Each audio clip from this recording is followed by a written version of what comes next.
오늘 이 아침에도 하나님의 은혜를 사모하며 기도의 자리에 나오신 모든 성도님들을 환영하고 축복합니다. 오늘 우리에게 주신 하나님의 말씀은 구약 성경 여호수아 11장 1절에서 23절까지의 말씀입니다. 하솔 왕 야빈이 이 소식을 듣고 마돈 왕 요밥과 시므론 왕과 악삽 왕과 및 북쪽 산지와 긴네롯 남쪽 아라바와 평지와 서쪽 돌의 높은 곳에 있는 왕들과 동쪽과 서쪽의 가나안 족속과 아모리 족속과 핵 족속과 브리스 족속과 산지의 여부스 족속과 미스바 땅 헤르몬 산 아래 히위 족속에게 사람을 보내매 그들이 그 모든 군대를 거느리고 나왔으니 백성이 많아 해변에 수많은 모래 같고 말과 병거도 심히 많았으며 이 왕들이 모두 모여 나와서 이스라엘과 싸우려고 메로 물가에 함께 진쳤더라. 여호와께서 여호수아에게 이르시되 그들로 말미암아 두려워하지 말라. 내일 이맘때에 내가 그들을 이스라엘 앞에 넘겨주어 몰살시키리니 너는 그들의 말 뒷발에 힘줄을 끊고 그들의 병거를 불사르라 하시니라. 이에 여호수아가 모든 군사와 함께 메로 물가로 가서 갑자기 습격할 때에 여호와께서 그들을 이스라엘의 손에 넘겨주셨기 때문에 그들을 격파하고 큰 시돈과 미스르봇 마임까지 추격하고 동쪽으로는 미스바 골짜기까지 추격하여 한 사람도 남기지 아니하고 쳐 죽이고 여호수아가 여호와께서 자기에게 명령하신 대로 행하여 그들의 말 뒷발에 힘줄을 끊고 그들의 병거를 불로 살랐더라.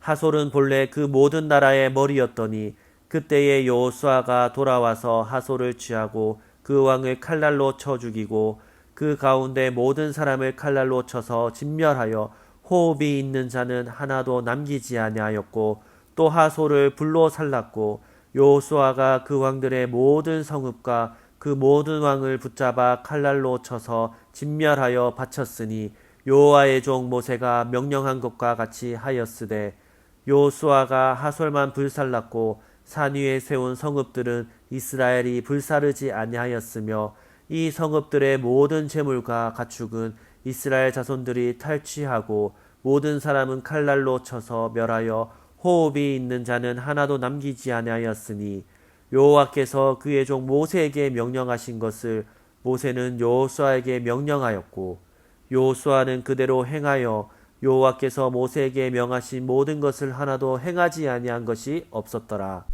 여호수아가 이같이 그 온 땅 곧 산지와 온 네겝과 고센 온 땅과 평지와 아라바와 이스라엘 산지와 평지를 점령하였으니 곧 세일로 올라가는 한락산에서부터 헤르몬 산 아래 레바논 골짜기의 바알가까지라.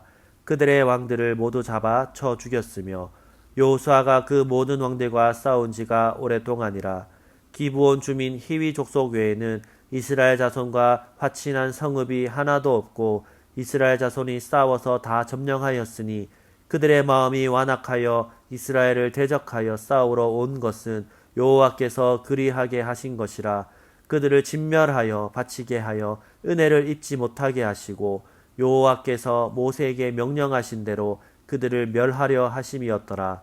그때에 여호수아가 가서 산지와 헤브론과 드빌과 아납과 유다 온 산지와 이스라엘의 온 산지에서 아낙 사람들을 멸절하고 그가 또 그들의 성읍들을 진멸하여 바쳤으므로 이스라엘 자손의 땅에는 아낙 사람들이 하나도 남기지 아니하였고 가사와 가드와 아스도데만 남았더라.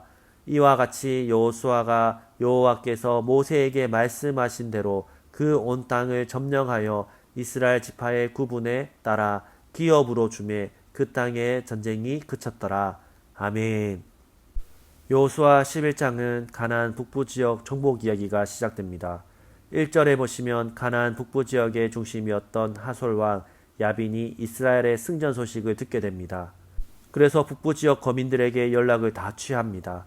우리가 같이 동맹을 맺자. 그래서 힘을 합쳐서 이스라엘과 대적하면 우리는 이길 수 있을 것이다. 그래서 사람들이 굉장히 많이 모였습니다. 1절, 2절, 3절을 보시면 가나안 북부 지역 가운데 있는 동서남북의 많은 가나안 족속들이 모입니다. 얼마나 사람들이 많이 모였냐 하면 4절에 모든 군대를 거느리고 나왔으니 백성이 많아 해변에 수많은 모래 같고 말과 병거도 심히 많았다라고 이야기합니다. 이 가나안 지역은 남쪽은 산간 지역입니다. 그런데 북쪽으로 올라가면 평지가 펼쳐집니다. 그래서 북쪽 사람들은 남쪽 지방 사람들보다 연락이 쉽게 취해지기 때문에 빨리 모일 수가 있습니다. 그래서 함께 동맹하자라고 말을 하니 북쪽 평지 지역 사람들이 산이나 골짜기가 없기 때문에 빨리 모입니다. 모였더니 수많은 사람들이 바다의 모래처럼 모입니다. 게다가 말과 병거가 심히 많았다라고 얘기합니다. 골짜기 지역이나 산지 지역은 사실 말이나 병거가 큰 도움은 없습니다. 이스라엘 백성들은 보병 위주입니다. 걸어서 매복하기도 하고 산에 숨기도 하고, 그래서 전쟁을 할 때는 말과 병거가 필요 없지만 이제는 평지 지역입니다. 평지 지역에는 말이 한 마리라도 더 있으면, 병거가 하나라도 더 있으면 굉장히 유리합니다. 이스라엘 백성들은 보병 위주의 병력인데 지금 가나안 북부 지역 연합군은 말과 병거도 심히 많았다라고 얘기하고 있습니다. 동일한 조건이 아닙니다. 말과 병거가 없이 이스라엘 백성들은 그냥 칼과 창으로 가지고 있는데 상대편은 엄청난 수의 군사력과 말과 병거를 가지고 나오는 것입니다. 너무 불리한 것이죠.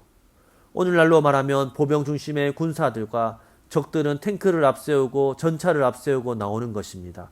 게임이 안 되는 것이죠. 상대가 안 되는 것입니다. 최정예 부대들이 메로 물가에 진쳐서 이제 곧 전쟁을 준비하려고 합니다. 5절에 이 왕들이 모두 모여 나와서 이스라엘과 싸우려고 메로 물가에 함께 진쳤더라. 여러분이 만약 이스라엘 백성이라면 기분이 어떨 것 같습니까? 물론 하나님께서 은혜를 주셔서 여리고성을 정복했습니다. 아이성을 무너뜨렸습니다. 그리고 가나안 남부 정복 전쟁도 5개국 연합군을 담대하게 무찌르면서 승리를 했습니다. 하지만 북부 지역으로 오니 이게 이야기가 다른 거죠. 상황이 전혀 다릅니다. 이때까지 경험했던 전투와는 전혀 다른 상황입니다. 사람들도 많을 뿐만 아니라 생전 듣도 보지 못했던 말과 전차, 기병들이 앞에 있는 것이죠. 분명히 두려웠을 것입니다. 이때까지 싸웠던 환경과 다르기 때문입니다. 두려웠을 것입니다. 그 옛날에 선조들이 종살이하던 애굽처럼 막강한 군사력으로 무장한 가나안 북부 연합군을 맞닥뜨릴 때 분명히 두려웠을 것입니다. 그래서 하나님께서 미리 하시고 6절에 말씀하십니다. 6절입니다. 여호와께서 여호수아에게 이르시되 그들로 말미암아 두려워하지 말라. 내일 이맘때에 내가 그들을 이스라엘 앞에 넘겨주어 몰살시키리니 너는 그들의 말 뒷발에 힘줄을 끊고 그들의 병거를 불사르라 하시니라. 하나님께서 미리 하시고 여호수아에게 말씀하십니다. 그들로 말미암아 두려워하지 말라. 그들이 말과 병거를 많이 가졌다고 해서 두려워하지 말라고 말합니다. 왜냐하면 내가 그들을 너희들에게 넘겨줄 것이니 승리는 너희 것이다 라고 격려하고 계십니다. 얼마나 큰 위로가 될까요? 우리도 인생길 걸을 때에 이전에 경험하지 못했던 전혀 새로운 적들을 만날 때가 있습니다. 물론 하나님께서 나와 함께 하셔서 넘었던 수많은 장애물들, 헤쳐왔던 고난이 있지만 전혀 경험해보지 못했던 삶의 문제 앞에서는 주눅들 수 있습니다. 두려워할 수 있습니다. 그때 하나님께서 동일하게 우리에게 말씀하십니다. 두려워하지 말라. 내가 너와 함께 한다. 그러면 승리하게 될 줄 믿는다. 이렇게 주님께서 격려하실 때, 주님께서 우리에게 말씀으로 도전하실 때 그 말씀을 꼭 취해서 아멘, 그렇게 응답하셔서 승리하시는 여러분 되시기를 축복합니다. 8절을 보시면 놀라운 승리를 거둡니다. 여호와께서 그들을 이스라엘의 손에 넘겨주셨기 때문에 그들을 격파합니다. 큰 시돈과 미스르봇 마임까지 추격하고 동쪽으로는 미스바 골짜기까지 추격해서 한 사람도 남기지 않고 쳐 죽이는 그런 놀라운 승리를 맛보게 됩니다. 이스라엘이 전투를 잘해서 지혜로워서 능력이 있어서 전혀 아닙니다. 뭐라고 기록합니까? 여호와께서 그들을 이스라엘의 손에 넘겨주셨기 때문에, 하나님이 승리를 주셨기 때문에 이스라엘 백성들은 전혀 다른 적들을 만난다 할지라도 이길 수 있었다는 것입니다. 그런데 오늘 전쟁 이야기에서 중요한 표현이 하나 나옵니다. 6절 후반부를 보시면 하나님의 명령이자 부탁입니다. 너희가 이길 때에 그들의 말 뒷발에 힘줄을 끊고 그들의 병거를 불사르라고 말씀하십니다. 하나님께서 왜 이런 명령을 여호수아에게 내리실까요? 말과 병거를 폐기 처분하라고 말씀하시고 부탁하시는데 언뜻 이해가 되지 않습니다. 왜냐하면 북부 지방을 정복할 때 전리품으로 얻을 말과 병거는 이스라엘에게는 큰 자산이 될 수 있습니다. 말과 병거를 취하면 이제 북부 지역을 철통같이 보호하고 방어하는 데는 얼마나 요긴한 전리품인지 모릅니다. 그런데 이것은 한편으로 생각했을 때 하나님이 우리에게 주시는 소중한 선물이다라고 생각할 수 있겠지만 다른 한편으로는 유혹거리가 될 수 있다는 것이죠. 하나님 의지해야 되는데 하나님만 바라봐야 되는데 말과 병거를 손에 넣는 이상 우리에게 이런 말과 병거가 있으니 우리가 전쟁에서 조금 더 쉽게 이길 수 있겠구나라고 생각하는 그런 유혹거리가 될 수 있다라는 것입니다.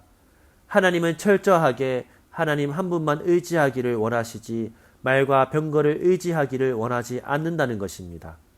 이스라엘의 최고 무기는 무엇입니까? 말과 병거가 아니라 바로 기도입니다.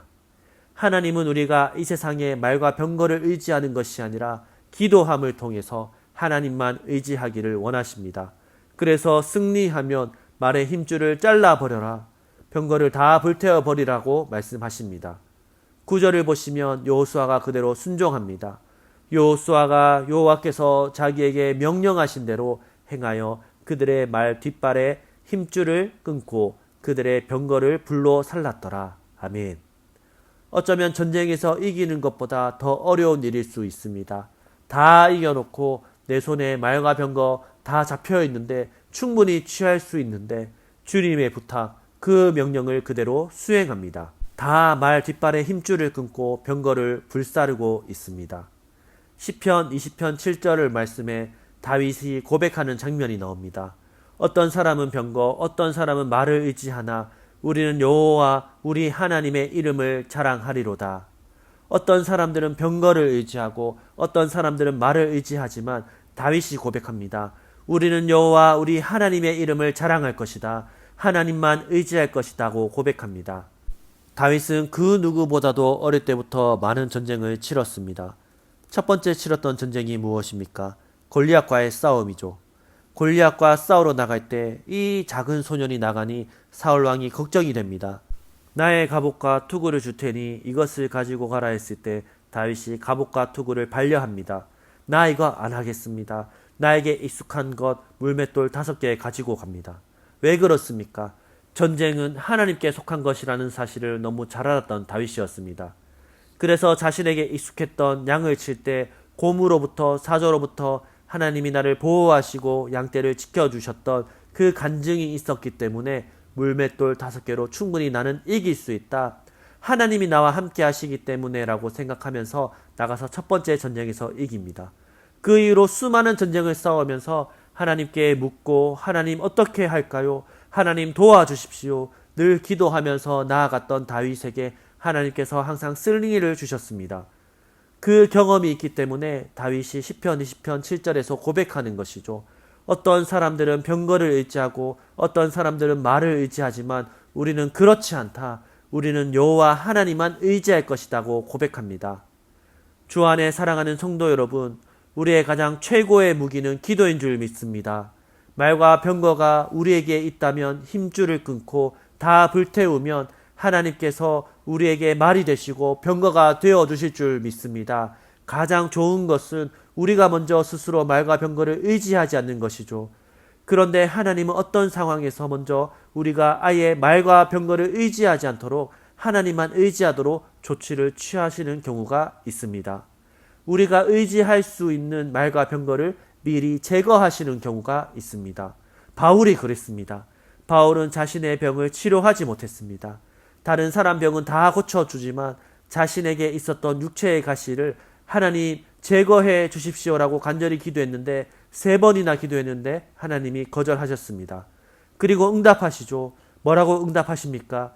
이것을 너에게 제거하면은 네가 교만해질까봐 이것은 네가 안고 가라고 말씀하십니다. 그 음성을 듣고 바울이 그때서야 내가 약할 때 강함 되는구나 라고 고백하면서 오히려 하나님께 감사하는 장면이 나옵니다. 하나님은 우리에게 종종 원하는 것 그대로 다 채워주지 않으실 때가 있습니다. 늘 조금 부족한 것 느끼게 하십니다. 왜 그렇습니까? 그것을 통해서 하나님을 더욱 의지하기 때문입니다. 이 문제만 해결되면 내가 아무 걱정 없겠다라고 생각할 때가 있습니다. 그런데 그 문제 때문에 우리는 하나님을 의지하게 되고 기도하지 않고는 견디지 못하게 됩니다. 그런데 그것이 바로 하나님께 나아가는 축복의 통로라는 사실을 우리는 잘 알아야 하는 것이죠. 주 안에 사랑하는 성도 여러분, 말과 병거를 의지하지 말고 하나님만 의지하기를 축복합니다. 그때 하나님이 우리의 말과 병거가 되어 주실 줄로 믿습니다.